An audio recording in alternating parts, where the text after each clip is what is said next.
7 numbers you should care about for your fantasy football roster from week 5. 9. This is the number of red zone targets that Theo Johnson has all season. It's number 1 among all tight ends in the NFL. And he has a very clear path to potentially being the number 1 receiver in a pass-first offense. Clearly has something going with Jackson Dart. I like it. I like the upside. I like that he's still young in his second year in the NFL. So go ahead and pick him up if he's available. I'm ranking him and all other players in the NFL, updating my rankings every single day at my site, fantasyfootball.com. You guys should check that out if you're curious about more. 38 out of 42 or 90.47%. This is the proportion of snaps on which Patrick Surtain was lined up against A.J. Brown in week 5. He's a guy I rated lower than just about any other expert going into the season because I worried about the volume and the consistency. It's not what I wanted out of a guy who was being drafted in the top 10 wide receiver. But this number explains why Devontae Smith had the better game and also explains why I think A.J. Brown is a buy low right now. 21.72 miles per hour. The fastest speed that any player has reached at any point so far this season, and Rashid Shaheed did it last week on his 87-yard touchdown play. I've talked about since preseason how my AI models project the Saints to have one of the more pass-heavy offenses from a volume perspective in the NFL. We didn't know who would be the guy that would emerge there necessarily, though. In PPR, it's clearly Chris Olave. He leads the NFL in target. But in a non-PPR league, I like Rashid Shaheed better. This is a guy who could take the leap in year 3. If you look at his career stats, they're actually better than Jameson Williams is, which is surprising. 27 over 61. This is the snap share that Kenneth Walker had in week 5. He was actually outsnapped 34-27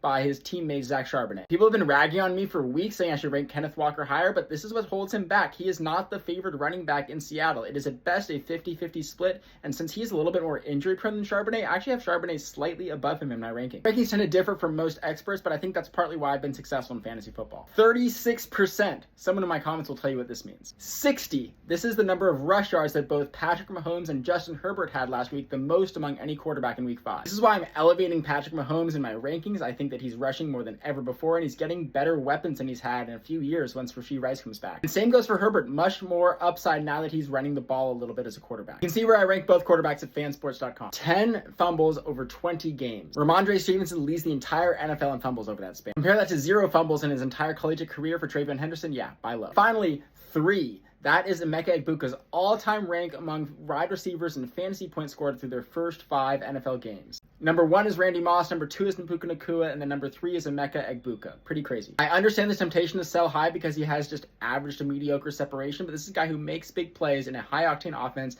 I don't want to sell for anything less than a top 8 wide receiver value. Let me know if you like this new format where I run through some numbers every week. I can do it every single week if you guys appreciate it. I've only been making fantasy football videos for a few weeks now. I started just before the season started. Also love all the positive things you guys are saying about my site, fansports.com. If you haven't checked it out, please do so. I'm updating it every single day, putting a lot of work into it. I really appreciate you guys spending a few valuable minutes of your day with me. Stay learning. I'll see you in the next one. Peace.